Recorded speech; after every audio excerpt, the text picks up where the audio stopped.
Have you ever wondered if the heat source can make carbon steel pans more or less sticky? In this video, I'll explore the differences between cooking with gas and induction using a SolidTeknics carbon steel pan. To really put both heat sources to test, I'll cook two notoriously sticky classics, scrambled eggs and American-style pancakes. Now, full disclosure, this is my very first time using induction cooking, so I'll try my best to avoid sticking and see how it compares to gas. By the end of this video, you'll know which heat source is easier to cook with. I'll share my unique and slightly unconventional method for cooking scrambled eggs, and we will wrap up with a quick guide on cleaning up those sticky egg messes. Let's get cooking. Hi, I'm Papa Mao. I'm here to inspire people to use healthier and long-lasting cookware as a way to care for their loved ones and for the environment. In my channel, I show how easy it is to cook with carbon steel, cast iron and stainless steel cookware. I share my own experience as an everyday dad cook and as an outdoor weekend warrior. Welcome. Okay, so I decided to start with gas cooktop. It was early in the morning and I didn't want to risk breakfast. So as always, I started by heating the pan slowly, low setting in the large burner for around 2 minutes. I added a little bit of butter and then I stopped. I thought it may still be too much for you to police, so I removed most of it with a napkin. Let me know in the comments if this is the right amount of butter for scrambled eggs. Alright, no issues here. Pan is performing perfectly. Zero sticking. I even thought for a moment I was using Teflon.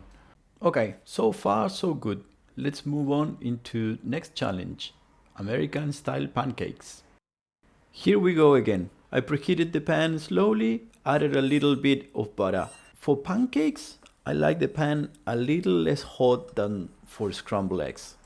And once again, the pan did its magic.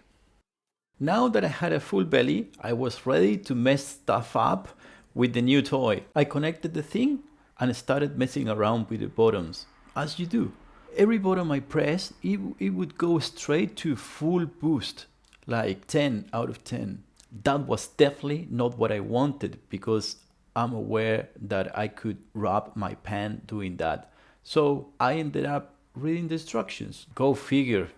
There I learned that in the fry mode, level 2 is around 60 degrees Celsius. That's 140 American degrees. I thought that would be a good starting point. I immediately noticed that the egg was cooking a lot faster in the center of the pan. I think having the settings at low heat and paying extra attention really helped avoiding a sticky situation.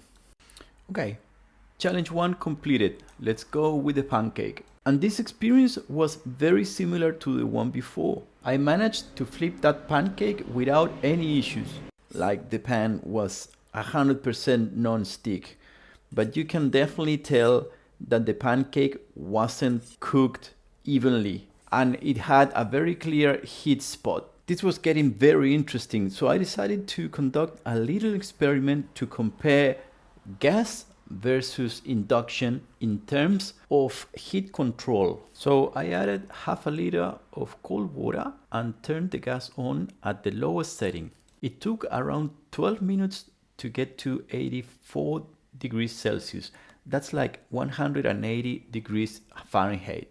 That is a very gradual and smooth increase in temperature. Have a look at the bubbles in the bottom of the pan. There are bubbles everywhere and they're all roughly the same size. That means that the temperature is very even across all the cooking surface. Induction took around 10 minutes to get to a similar temperature. That's at the lowest setting. I don't think that was too bad.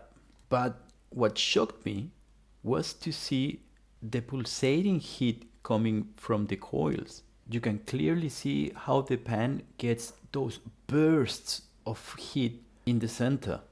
This is level 5 and the pan was literally vibrating, so I had to remove the thermometer. This is no good. I can definitely see how you can damage your pan at higher settings. Your food will not cook evenly and is highly likely to burn and stick in the center. I wonder if all of this is due to the fact that my induction cooktop is an entry-level one. If you have a better system, let me know in the comments. I'm very curious about it. And if you find the video useful, please don't forget to subscribe to my channel. Okay, so how do I make my scrambled eggs? Well, I don't like fluffy eggs, so I don't whisk them. I just break the yolk and mix them a tiny bit. I also use olive oil instead of butter, and I cook them just until they stop being liquid. Have you tried them this way? They are amazing.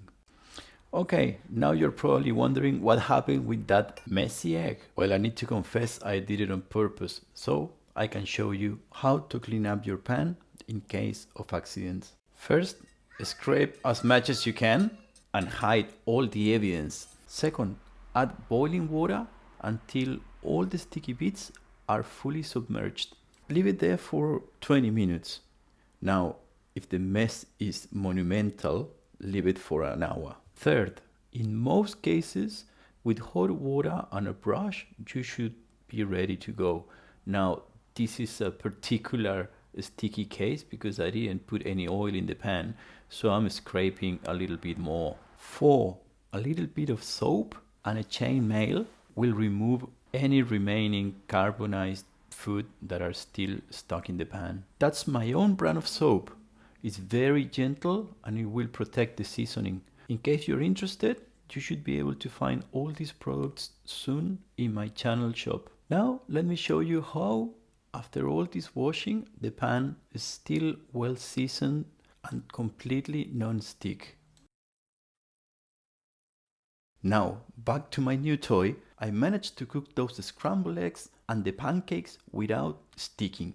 That's all good. But I have to confess that I found it very tricky and I had to do it with very carefully. I'm not sure if that's because I have cooked with gas all my life. It's like second nature to me now. Do you have a lot of experience with induction and carbon steel pans? Let me know if you have any tips. I really want to learn to use it. Thank you, and I see you in the next one.